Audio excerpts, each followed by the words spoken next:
presented by Dano's Seasoning. Yum, yum, get you some. What's going on, everybody? Welcome into the Sunbelt Syndicate with you from the first kick to the last pitch, and we've got the full crew together tonight. What's going on, Seth and Marv? What's up, buddy? What's going on, buddy? Got the band back together. Band back together. The band was almost on the field in Washington as the Commanders chucked some Hail Mary heave, and the prayers were answered on that one, right? Man, what a game for both you and I to walk away from the game. Yeah. Marv and I were talking before, and Seth is on that group text as well. It's like the two of us were like, Bears won. Turning this off, walking away. And what about those Commander jerseys, though? Minus the numbers on the helmets. Those things are nasty. I do like those. Hey, Jaden Daniels is nasty. Oh, my gosh. Yeah, he definitely is. What's going on to CJ? Resident James Madison Duke had a good weekend up there as they got back on their winning ways after a few little struggles, a little bumps along the way. It looks like that Sunbelt East is going to open up, though, for just about anybody. I would say Georgia State's pretty much out. App State's really close to being out with one more loss. They're certainly gone. But they've got a chance here, I guess, now, right? App beating ODU this weekend could really make things interesting in the East. Yeah, it'd be a fun. I think we're all going to be together Saturday, right? I might have a hitch in my giddy up, but that's to be determined. Should know tomorrow. Oh my gosh, you're killing us, Marv. More baseball. Really? Okay. Yeah, I think we're gonna play an elite tournament next weekend for the end of the season. We're throwing the idea out there. If we get enough kids that are and parents that are interested, we're probably going to do it. If not, I'll be in Boone. Okay. We can respect that. The kids definitely come first, and Marv's a great example of that. Seth, do they dominate? Do they? Do they come first? Where will your family be Saturday? My family comes first. That I will not be attending.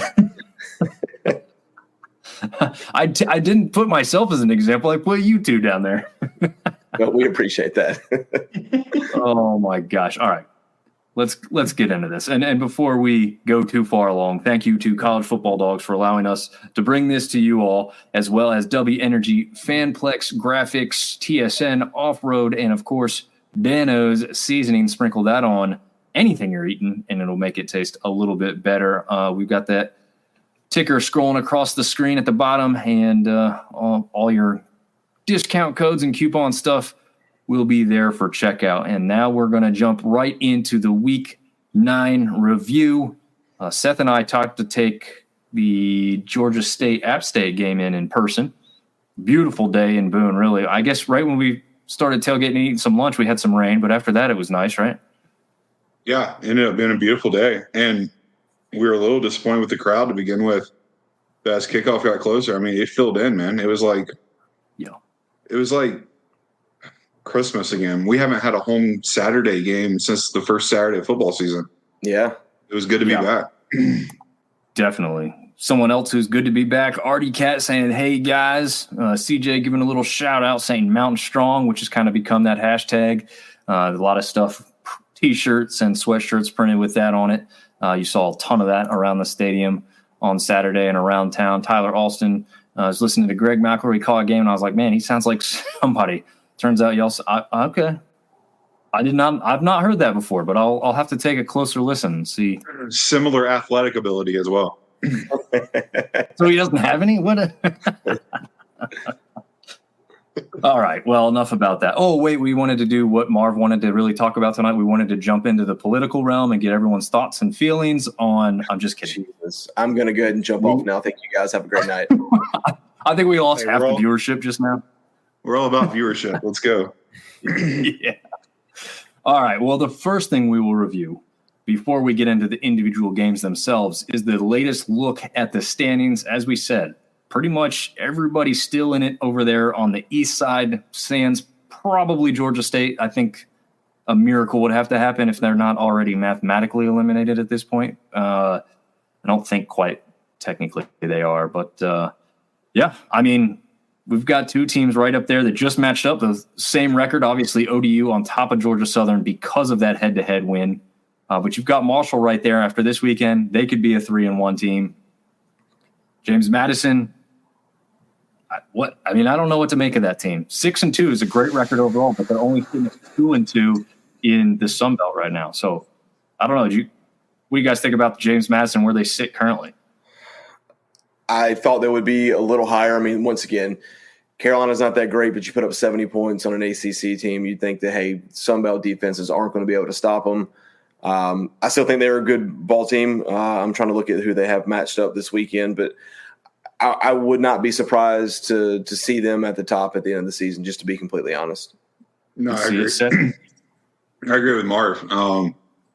You expect a little bit more after the Carolina game, but we're halfway through conference season. I think there's a lot of ball left to be played, and I think after the next 2 weeks, a lot's going to play out within itself. JMU's off this weekend. Okay. The bye's been playing pretty good though, so nobody else. Yeah, okay, but no, it took me a second. It took me a second. I'm with Marv, I think, but I'm gonna tell you what, man. In our group text the other day, we were talking. We couldn't figure out why it was basically a push between ODU and Georgia Southern. Somebody knew something we didn't know, and yeah, buddy, I'm telling you what, I wouldn't sleep on that ODU team just yet. It's gonna be. I can't wait to watch them come to Boone this weekend, and we'll see what happens. But I think we find out a lot about ODU this weekend as well. Yeah, ODU looks like a complete different team with the new quarterback. You always knew that defense they're going to make you earn it, right? You're not going to score a ton of points on them. But offensively, they were really limited to begin the season. But they just look like a different team. That added element of having a running quarterback, they're dangerous right now. Yeah. Tyler Austin's got a good question. Did anyone have ODU and the Cajuns leading their respective divisions on their bingo card? I thought, the Cajuns, I think TJ and I both had them at first or second in the West. So that one's not surprising to me overall.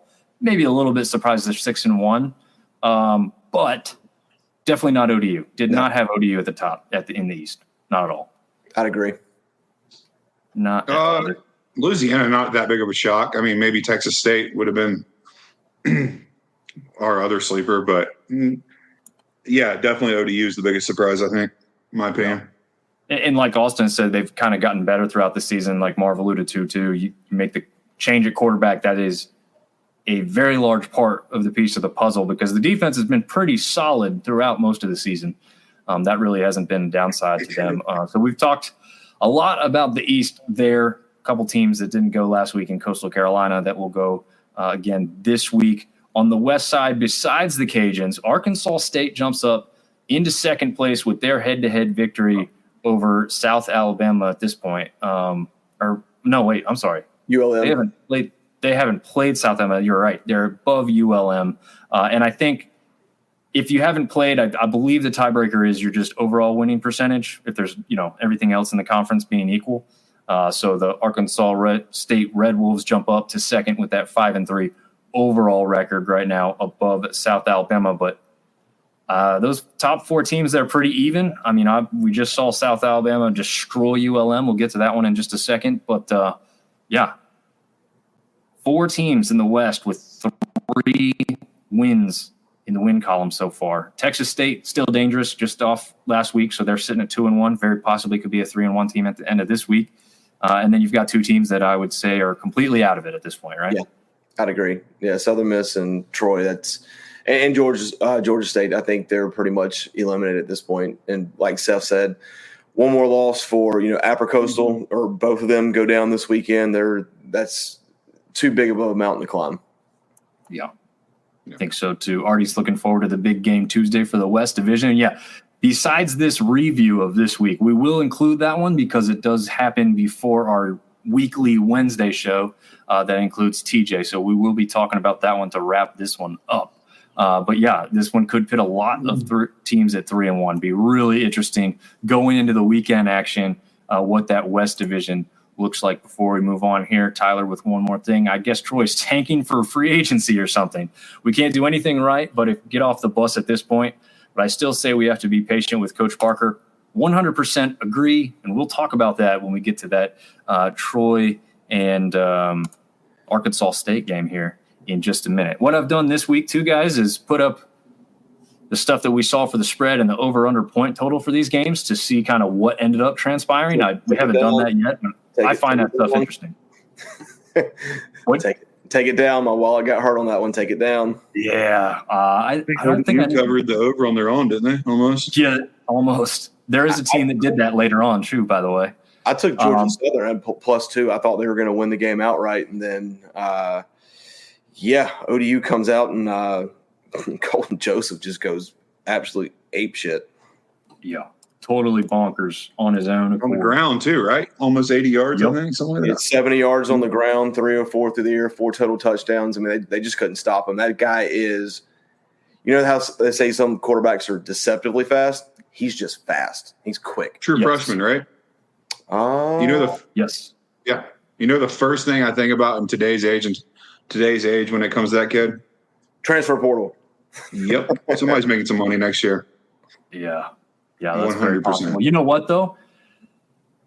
You hate to be hard on a kid because he still threw for he's threw for exactly 304 as far as yardage is concerned. But that's the one thing that I'd question about a bigger team coming in and trying to grab him is what do they think about his passing ability? Could he not be a threat on the run and still be their number one guy? And I think that's where you could see him stick around, and that's not a bad thing for ODU, right? Because this kid's going to continue to develop. He's just young. He doesn't know the playbook in and out just yet, so he's going to rely on his legs.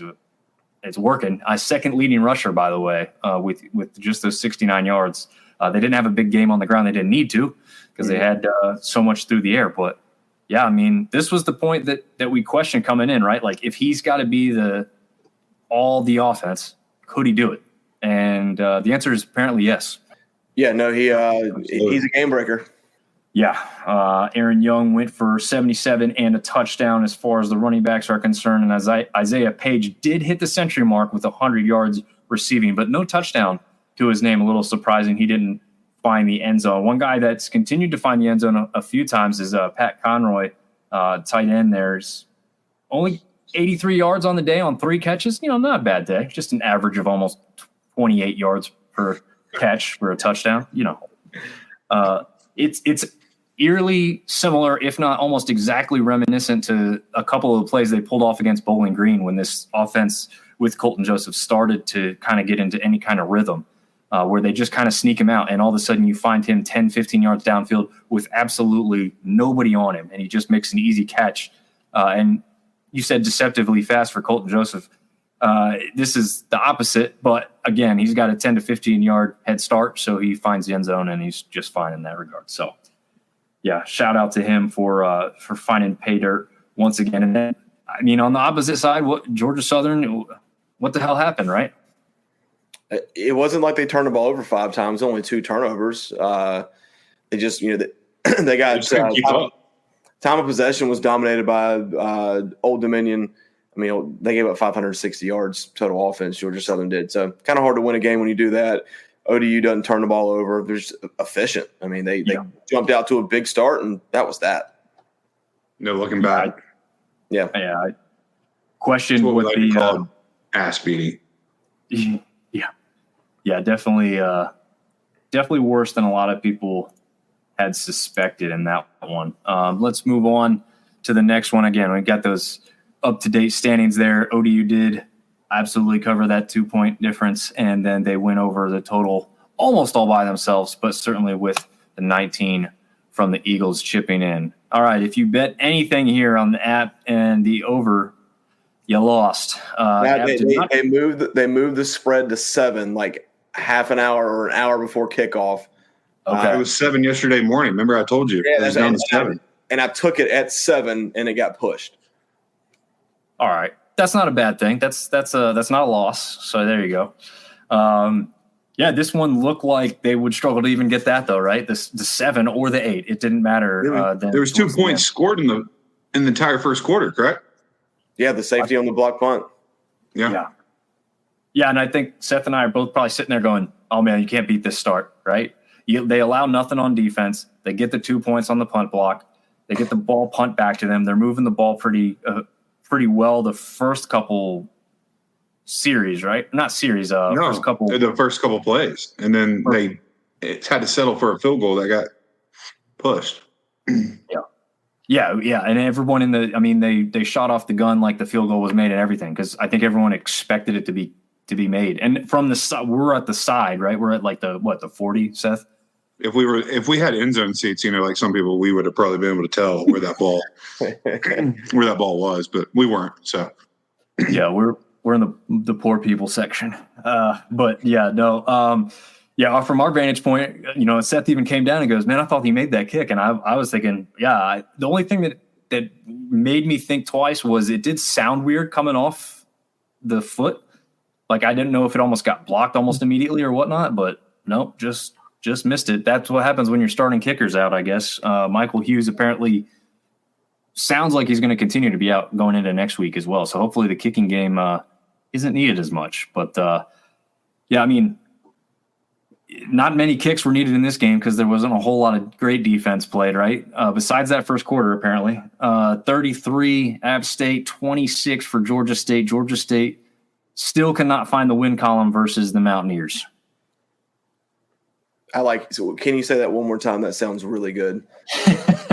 Just for the guys at State of Atlanta podcast, the Georgia State Panthers cannot find a way to beat the Appalachian State Mountaineers. That's what I thought you said. No, so I wasn't there, guys. You kind of fill me in from I was at a baseball tournament, so I was like in between coaching and watching the game. Looks like for App State, like the offense looks like they might have clicked a little bit better. Joey had a pretty good day, right at 300 yards, 3 touchdowns. Joey Cade and Armani Marshall. Yeah, Armani had a great over day. 100. Yeah, defense still trying to figure things out, I think. Yep. Terrible. Absolutely terrible. I mean, gash left and right, man. It's just, call it the way it is. It's not been good all year.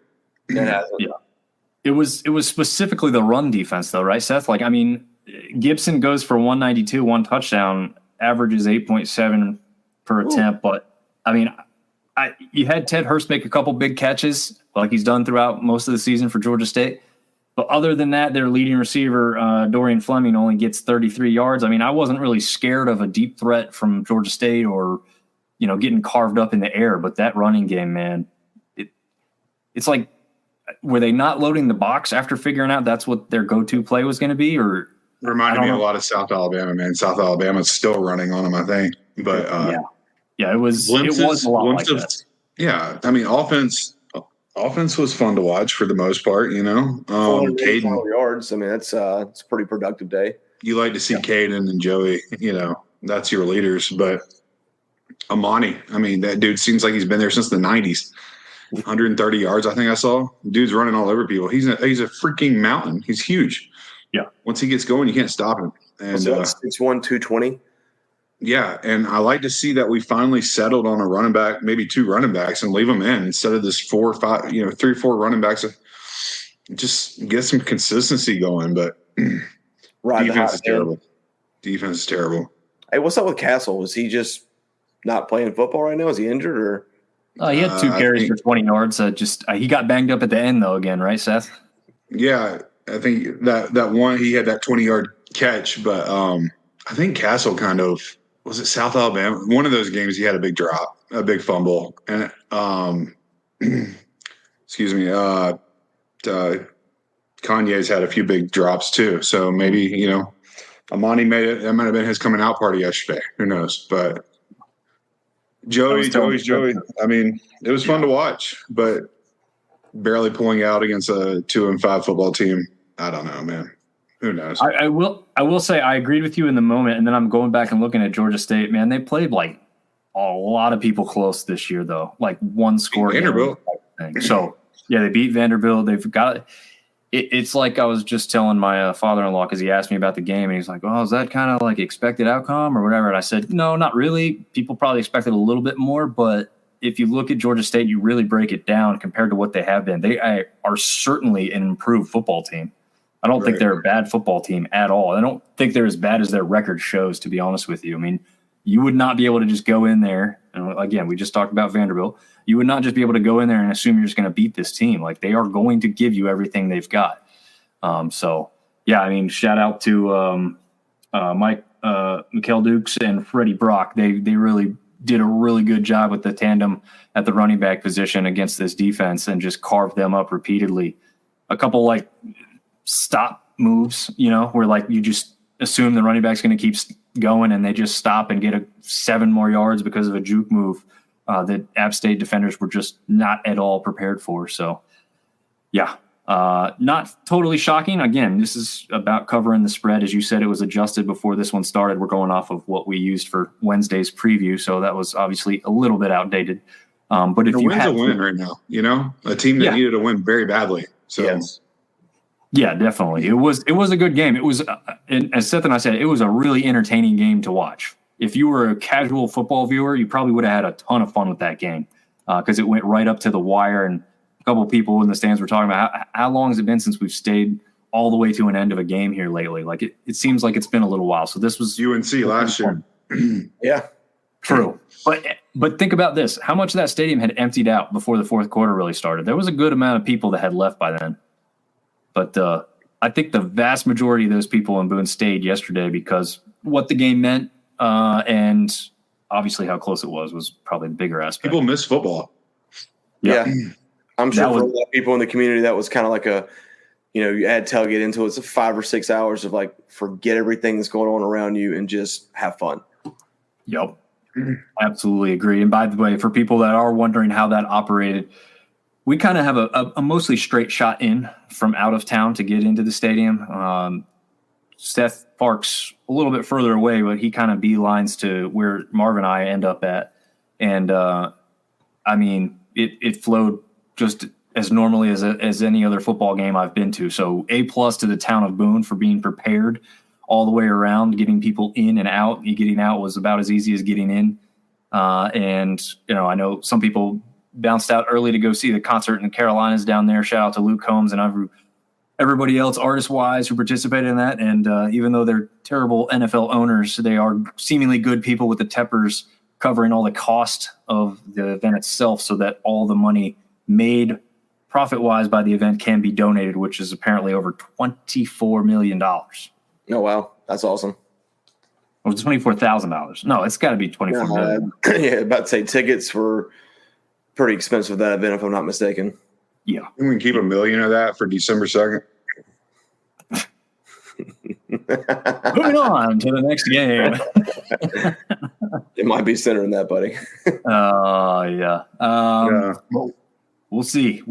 The coach who has already been fired, Will Hall down there at Southern Miss, was replaced. I did ask TJ before this game started. I said, all right, they got a new coach, maybe a new little offensive philosophy. Any chance that the Golden Eagles come in here and cover that 24.5 point spread? And he said no. Hey, it worked for East Carolina. Yeah, that's true. Yeah, so this one, and honestly, if you watch this game, I don't know if you guys got to catch much of this one. Closer than the scoreboard indicates, I think, personally.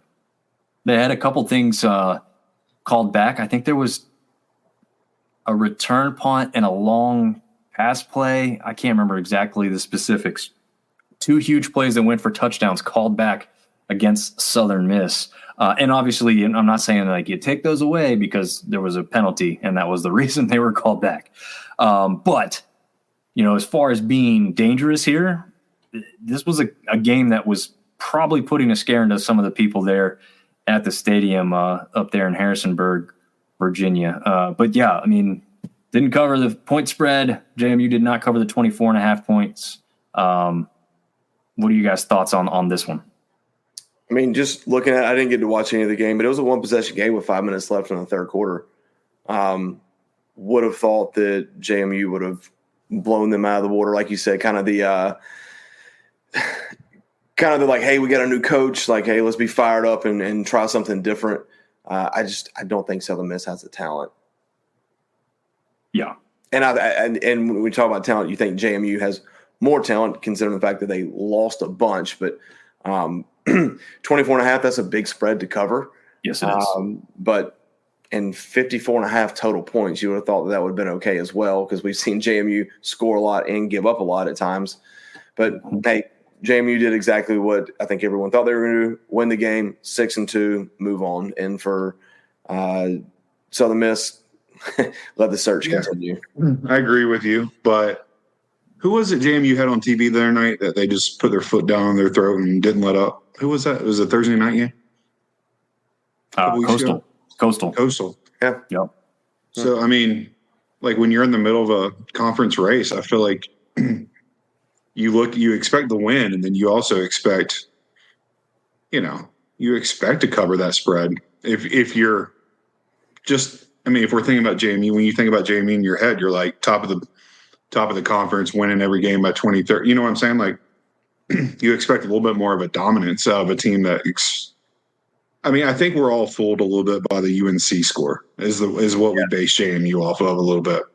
So it's not, I don't know if it's a fair shot or not, but yeah. I mean, good for Southern Miss hanging in there a little bit. Yeah, no, they were definitely dangerous. The thing that they don't have is a quarterback, right? I mean, they just don't have a guy who can take over a game like Colton Joseph for ODU. They don't have that guy on their bench right now, and if they do, they haven't played him yet. And that could be a big time difference. Was Wiles the starter at Southern Miss? He was last year. Was he the starter last year? I'm gonna have to get somebody else to verify that because I'm not sure. I think he was. I think he took significant snaps there last year.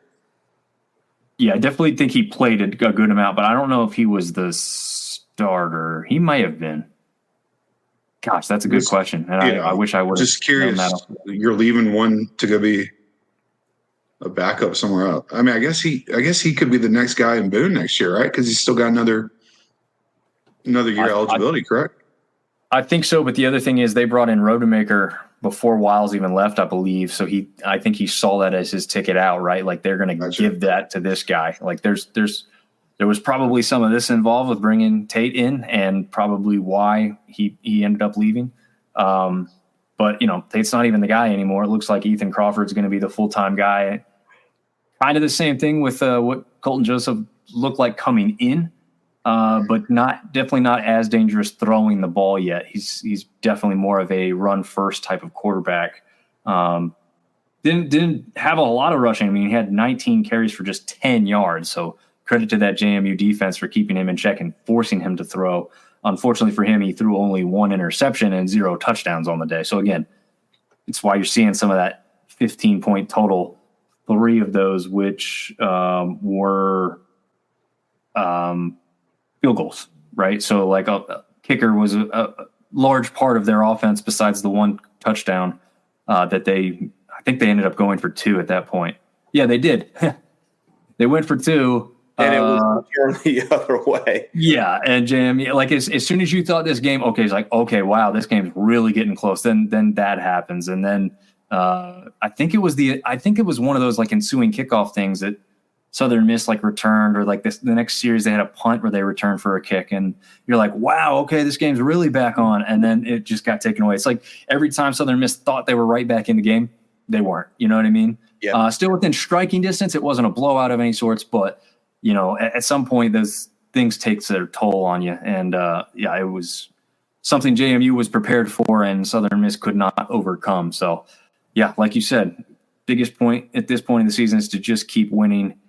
And they do continue to do that. Speaking of teams that are winning, South Alabama won this one easily, 46-17 over ULM. Michael Riley jumping in here saying, I guess Arkansas State will not play a complete game this season. I thought it was going to be yesterday until the second half came. Yeah, we'll get to that one. I believe that one's next on our radar here. But yeah, before we get to that one, ULM, guys, the story of the Sun Belt early part of the season. Is it ending, or was this just a bump in the road?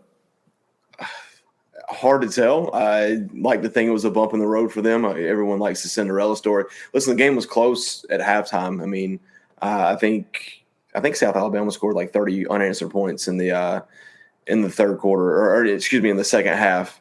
Had 2 guys go over 100 yards rushing. Gio didn't have to do too much through the air, but close game into the first half. I don't know. We'll see what happens with ULM in the next couple weeks. I think they've overachieved, to be completely honest, at this point. But South Alabama, they look like the South Alabama we saw on a Thursday night last month. Absolutely. Yeah. I remember asking you earlier in the week, Don. I was like, nobody's respect. We were looking at that 7, and I was like, they're not getting any respect at all. So maybe the luck's running out a little bit. Maybe it's time to face a little bit stiffer competition. Like I said, we talk about in baseball, like right that 3rd or 4th week in the conference, you kind of find out who you are. So 1 or 2 more weeks, we'll know if they're the real deal or not for sure. Yeah. I think the most shocking thing to me here is when they carved up App State and they had all those points, it seemed to be like pretty even. I mean, I'd have to go down and look at it exactly if it was a lot more passing than running or whatever. But no touchdowns thrown by Gio Lopez yesterday. No interceptions, but no touchdowns. And he ran for 1 instead, and then McReynolds ran for 1, and Bothwell ran for 2. And Bullock ran for 2. I mean, yeah, they ran for 358 yards. You don't have to do a lot through the air when you're just absolutely controlling the line of scrimmage and controlling the clock. And even though I think the time of possession was fairly even in this game. If you look at the team stats, the time of possession was dead even, 30-30, 30 minutes each, which surprises you when you see a team that runs the ball. But I mean, ULM ran the ball for 238 as well. So they just. I don't know. South Alabama just put the foot on the throat in the second half and didn't let up. Yeah, that's already saying, echoing that same sentiment. They just that Jags run game just won them the game, and that was homecoming for South Alabama as well. So that was a probably big reason for a lot of that offensive firepower to happen. But what's funny is I think a couple people were commenting like, "Oh, this is going to be a defensive game, whatever coming in." Nope. As you can see there, 45.5 point for the over-under. South Alabama took care of that all by themselves, going for 46. ULM, I guess, and my thoughts, it's just a bump in the road, but it doesn't necessarily get easier for ULM. So they will have to continue to play better and more like they did in the early part of the season, because that type of performance isn't going to get it done. Armenta is like, again, some of the quarterback play is still like coming up and getting better as the season goes on, and they're not these seasoned vets, just yet. So I think we're seeing some of that as we get into the middle part and latter part of the season here. Somebody that is looking more like a seasoned vet, Jalen Rayner, as Red Wolves beat the Troy Trojans 34-31. And as Michael had alluded to, this game looked like it was over rather early, and Troy comes storming back for it to fall just short. Anybody kind of surprised? It looks like Vegas was a little surprised with a 51.5 point over-under that got hammered by this score here. But what do you guys think on this one? I mean, Seth, let's start with you since I think Marv's gone first a few times. Surprised this one was close or what? To be honest with you, I was looking at I'm a little bit of a homer when it comes to Sunbelt, so I follow a lot of ASU and who they're playing. I was looking at some scores before we came on here, and I was going to ask you about Rayner, actually. I was going to ask you what kind of season he was having. Didn't even realize Arkansas State was 2-1 going in the conference the weekend. But Butch Jones turning it around. I assume Rayner is having quite the year. I was going to ask you about, because he's a local kid. Yeah. He started as a true freshman last year, correct? Yeah. Oh, well, he didn't start the season last year, I don't think. He kind of came along a little bit towards the middle, maybe, before he was really the tried and true number one guy. And Cal's saying, in honor of Halloween, our Red Wolves are afraid of red zone offense. Yeah, we've seen that. They just score on some large plays, but they don't stay in the red zone too often. It's kind of crazy how their offense works. Rayner has had, a great offseason, being the Peyton Manning Passing Academy guy for college. But, you have to think about this too. Two of his opponents early part of the season were Iowa State and Michigan, who both have great defenses.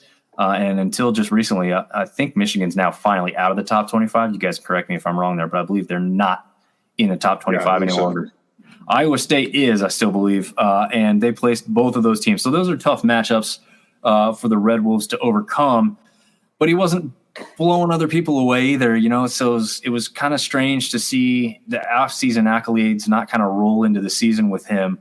But this is his first game where he really kind of goes off, but it's still in a weird way, right? Like, he didn't throw for any touchdowns, but he did throw for 349 yards, got the ball to his favorite target, Corey Rucker, who went for 193 yards, no touchdowns as well.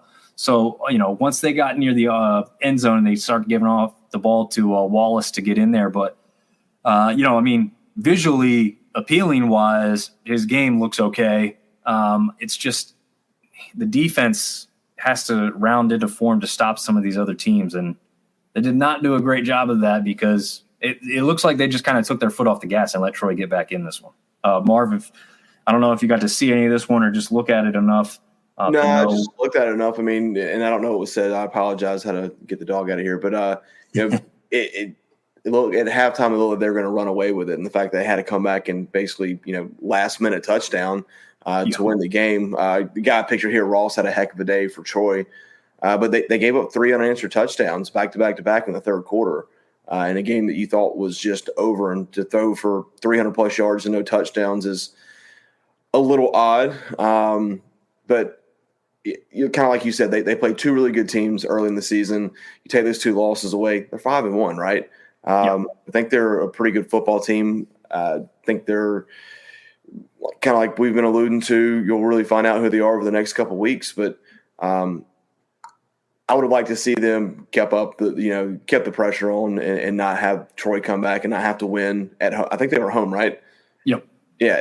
The home teams on this are always on the right side. Yeah, and have to score a touchdown with 33 seconds left in a game that you were up by 17 points at halftime.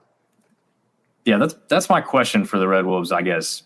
It's not a specific player that I'm really questioning, maybe a little bit of the defensive aspect, but why do you have such a hard time closing out close games, right? Like the first game of the year, Central Arkansas, an FCS opponent at your home stadium.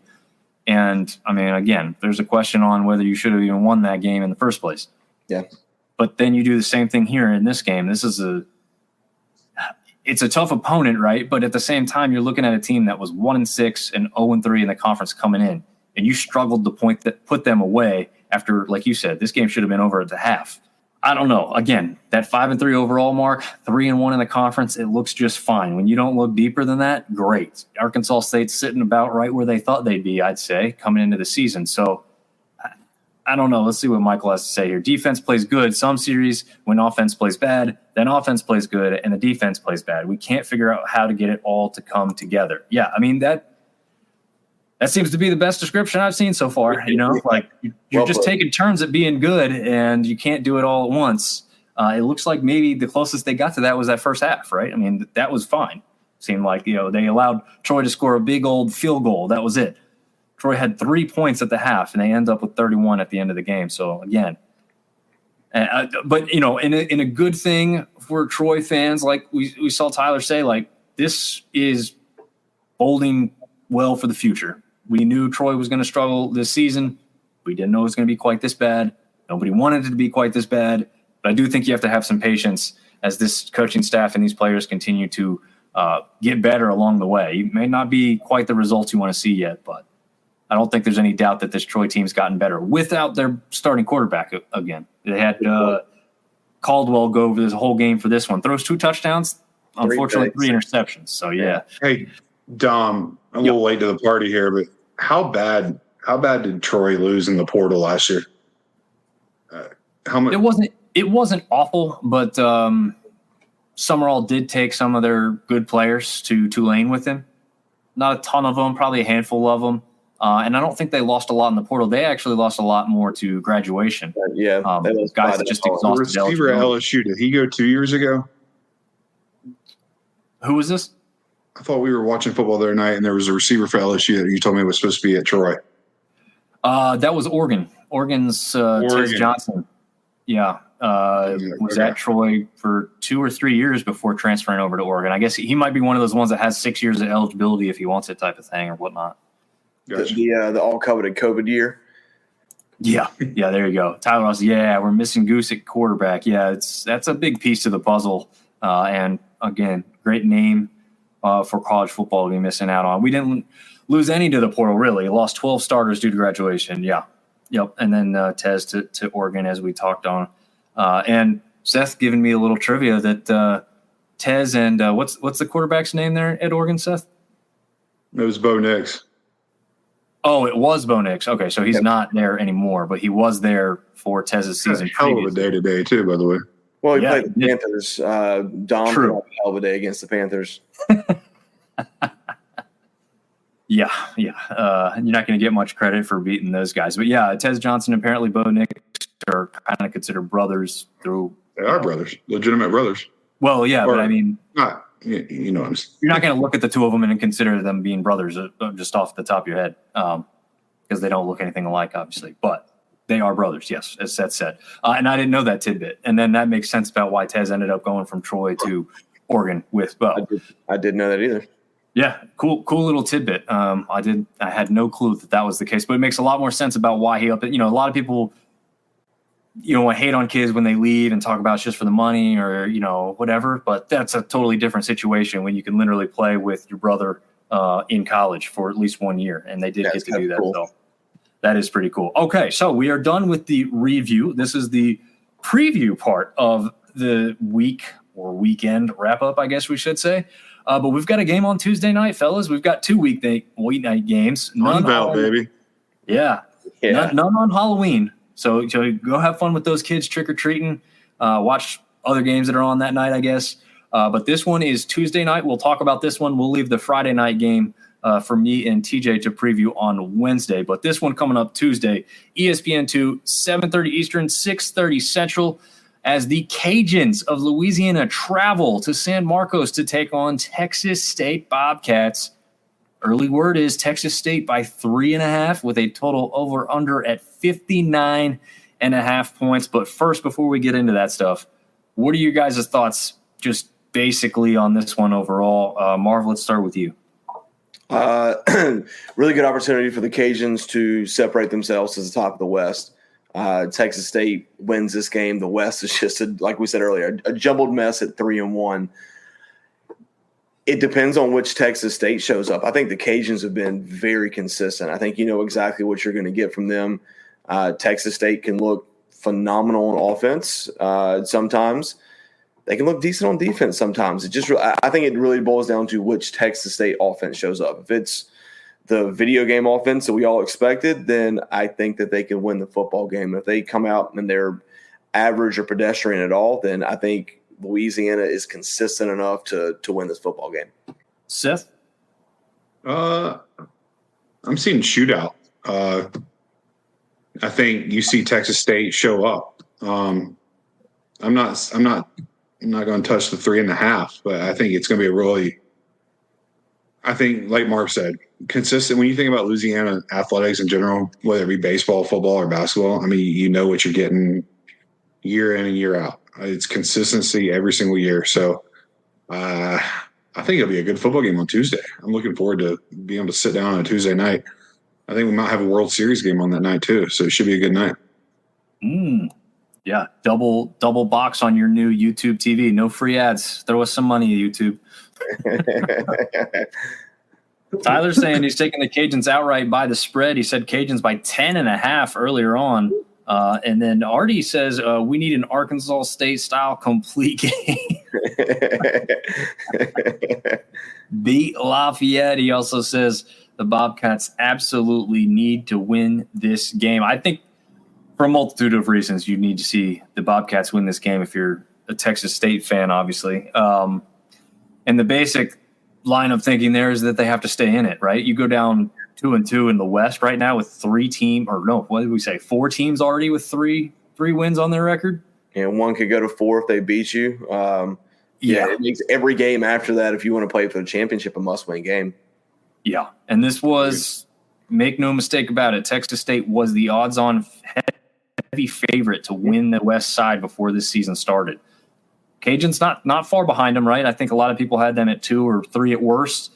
So it's not ultimately surprising, but this is one heck of a matchup. Probably very underrated as both the Cajuns and JMU, shockingly, to me anyway, both receiving votes in the AP Top 25 poll that just got released here, fellas. I don't know if you saw that one or not, but didn't see it. That's cool.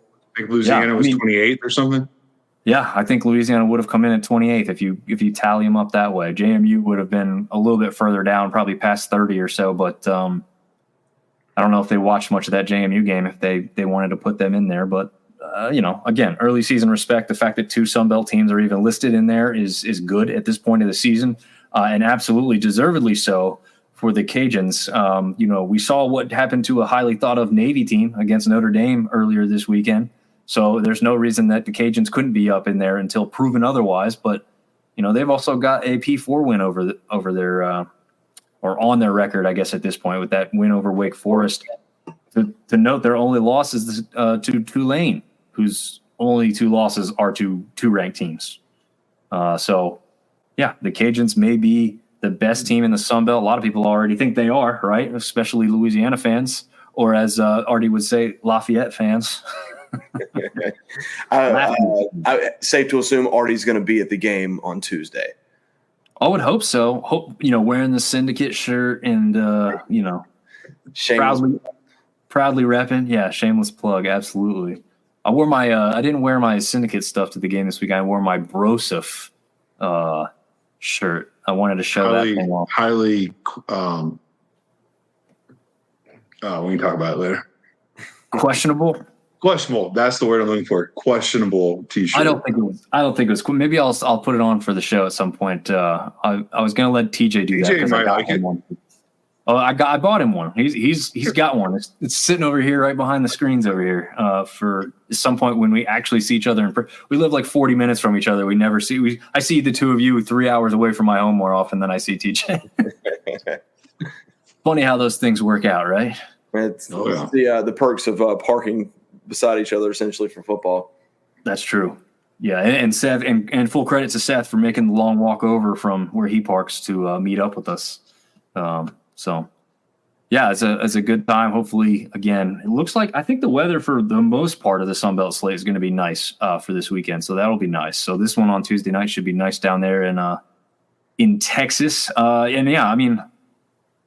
If Seth is correct and we're going to see a shootout, that 59.5 point spread may not be the bad bet, because if you're seeing a shootout, I don't know if you want to favor either team by 3.5. Might be one of those whoever gets the ball last kind of thing. It could be. And honestly, for all of us watching on Sunbelt as Sunbelt fans, we want to see a nice weeknight game for the first time, right? Like, we haven't had one yet. I think Seth was telling me yesterday. Yeah, Seth was saying, we had that one between Texas State and who did they play? And I was like, that was Arizona State. That was a great game, but that wasn't a Sunbelt game. It was a one-sided Sunbelt game. But as far as Sunbelt versus Sunbelt weekday games, we haven't had a good one yet, I feel like. So hopefully these guys can bring us something here on Tuesday night on ESPN2. And then, again, we'll talk about all the other matchups heading into the weekend on Wednesday night when TJ jumps on with us. But, man, it feels like we're getting further into the season and these episodes are getting shorter because less games. Less games, yeah, it's weird.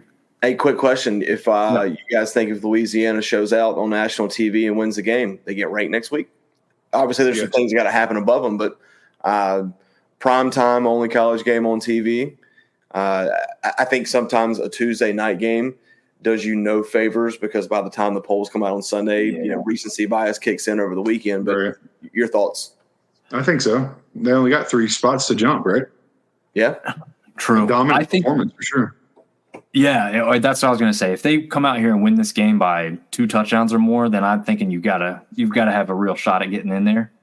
And if they don't get put in after a performance like that, then people aren't respecting Texas State at all, which I think is also a mistake. If you've got Arizona State ranked up in there or almost ranked up in there, and you saw how close Texas State played them, again, you're only looking at the win-loss thing later on. You're not paying attention to how close the games actually are. Again, we talked about it in this episode alone. Georgia State beat Vanderbilt, okay? Vanderbilt then went on to beat Alabama and play a really highly thought of Texas team down to the wire this weekend as well. So Georgia State can beat anybody. Louisiana can beat anybody and has beat anybody except for Tulane on their schedule, which Tulane is a really damn good football team. So that was a heck of a football game too. Yeah, and one that, like, key turnovers, they could have won that football game. Yes, no doubt about it. So I'm with you, Seth. And Marv both. Like, I think they should be ranked as long as they perform to what they should be. Now, Artie's probably throwing stuff at his screen right now. Who's like, "Shut up! We're winning the game." Artie's been down the dumps on the Bobcats since like week 3. Yeah. Well, but if they win this one now, I bet you his thoughts change a little bit, because this is not a game you're going to win easily. I mean, that would be a massive win for Texas State. Speaking of Artie, and I know we don't get off topic on here, but switching over to baseball just for a second, we got some App State got some big news this past week. We Southern Miss finally coming to Boone for the first time ever. It's going to be some exciting weekend. Yeah, it'd be awesome. 3 games here on the baseball. Yeah. Did you also see the video Southern Miss released for their baseball schedule? No. I think I sent it to you guys, didn't I? If you did, I didn't look at it. Oh, some friends you guys are. But anyway, no, but it's phenomenal. If you haven't seen it, I highly suggest it. You can go find it on probably any of their socials, but specifically X or Twitter is where it really got a ton of attention. It's extremely well done. The guy who did it, or one of the guys who worked on it for Southern Miss, I also follow him, and he released it without all the extra sound effects. So it's just like the basics of what they recorded without the music behind it and everything. Oh, it's kind of cool to see that aspect of it too from the video thing. But probably, again, we've talked about it on the baseball show. We'll talk about it again this year on the baseball show. The fact that this conference cares so much about baseball, probably more than basketball.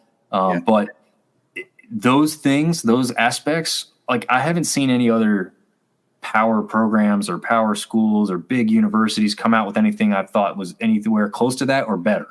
And it may be just because just Southern Miss released theirs first. I don't know.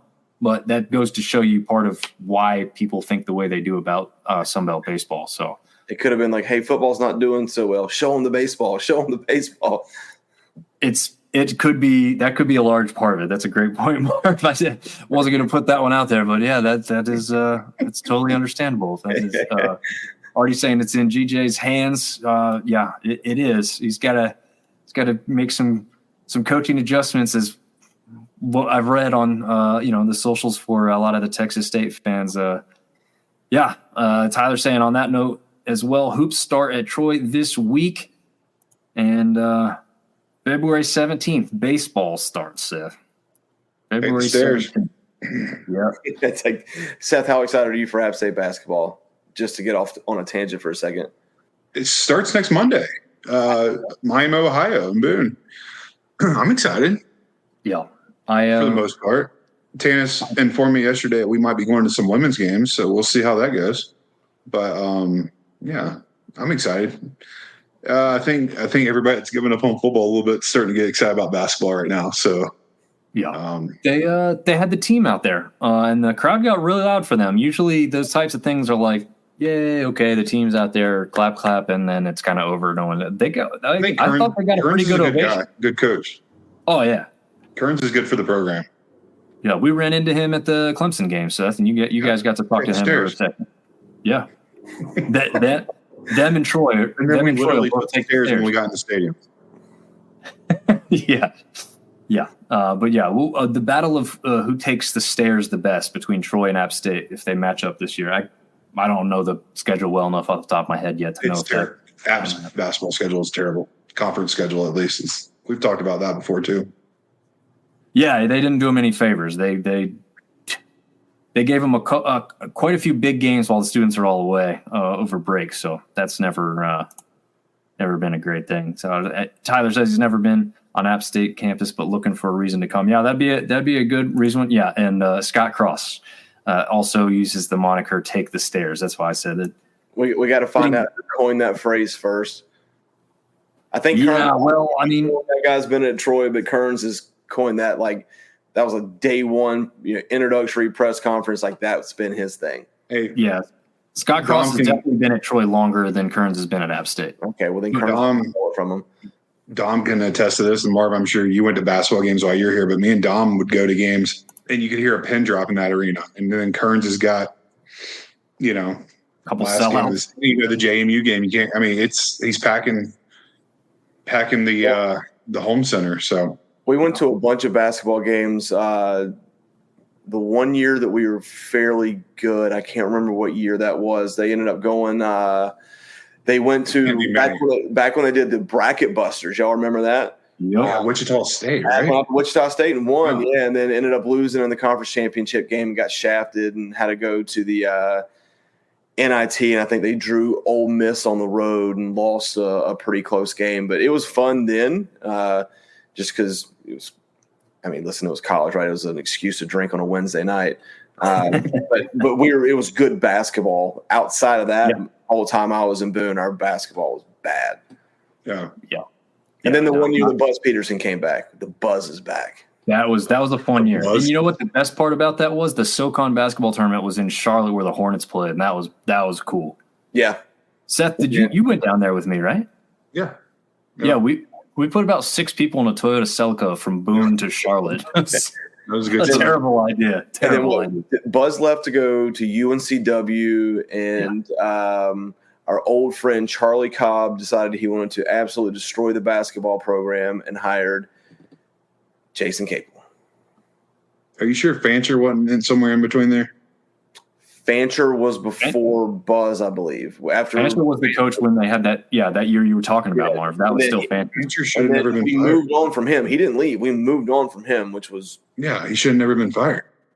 And then who's the assistant coach that everybody wanted to give a chance? And, he coaches at LSU now. Matt McCann. Matt left way before that, didn't he? No, he was still there. Was he there with Fancher? Okay. He left when Fancher left because he thought he was going to get the job, and they gave it to Buzz, and he said, see y'all later. And then he went to Murray State and, did really well with them, and now he's making all the money down at LSU. Yep. He won't be there much longer. He struggled for 2 years. That's why I love to hear that Georgia State has never beat us, because it's just like, still got you, Cobb. Yeah. Apparently he was on the sidelines there for that one too. But Neil was at the game in Boone, said a good ovation for basketball Kearns, good defensive coach. And he's also making mention of the old Bobby Cremins days. Yeah. Because, yes, the great Bobby Cremins did coach at App State in the varsity gym days where wrestling calls home now. Maybe Jason Cable, what a hire. What a hire. 4 of the worst years ever. Yeah. Artie says it's been a long time for Texas State as well, a long time. But I believe their last Sun Belt basketball championship came back in 2016, I think. So it hasn't been crazy long for basketball for the Bobcats. But since Jeff Foster days, okay. I thought I just reviewed the last time that they won one was 2016, but maybe I'm wrong by that. How about this? Let's just put Tom on the spot right now. Who wins the Sun Belt basketball this year? Arkansas State. There was zero hesitation in your voice when you said that. No, I hey, for anybody who wants some basketball previews, we've got a whole magazine covering all Division I teams for ECB, everything college basketball. You can find it by searching that on Google. I've put the links and stuff before. Maybe I'll throw it on there tonight. But I spent a lot of time researching it. They end up going on a run. I think they win 10 of their last 12 games or something to end last season. Put App out of the conference tournament last year. Put App out of the conference tournament. Didn't they get a 4-star recruit or something? The highest recruit they've ever had next year? It might have been. They made some noise. I saw where they got a big-time recruit going. They also kept almost all their starters and added one of, if not the best player on Louisiana's roster, transferred to them. So hey, there's your question right now. How do you put anybody above them right now? You look at App and JMU. Could they return to form? Well, JMU lost the whole coaching staff and quite a few of their players. App State lost a ton of players. So there's too many question marks with the good teams from last year. Now the one question mark I do have is Scott Cross down in Troy, because he kept the majority of his team together, has strung 3 straight seasons together of 20-win teams. 20-win teams. So, could he come out of seemingly nowhere? And then you've got to throw in Southern Miss. I think they're a big-time sleeper because they had 2 big injuries before the season ever started last year. They've got those guys coming back with a roster. They had a guy that transferred out to Arkansas last year, seemingly didn't get to play as much as he thought or something. He's transferring back in. So he's, the roster is kind of coming back to what it used to be when they won the regular season conference championship. So not too long ago when that happened. So, yeah, there's a lot of moving parts, and the parity in football is one thing. The parity in basketball is probably a whole different thing. I just don't know how you keep up with it. Already saying that's from their old Southland Conference days, made tournament and Foster played in NBA for Indiana. Okay. Oh, so you're talking about when they made the NCAA tournament, not when they won a conference championship. Gotcha. Well, they would have. Oh no, because they won a conference championship, they should have got the auto bid.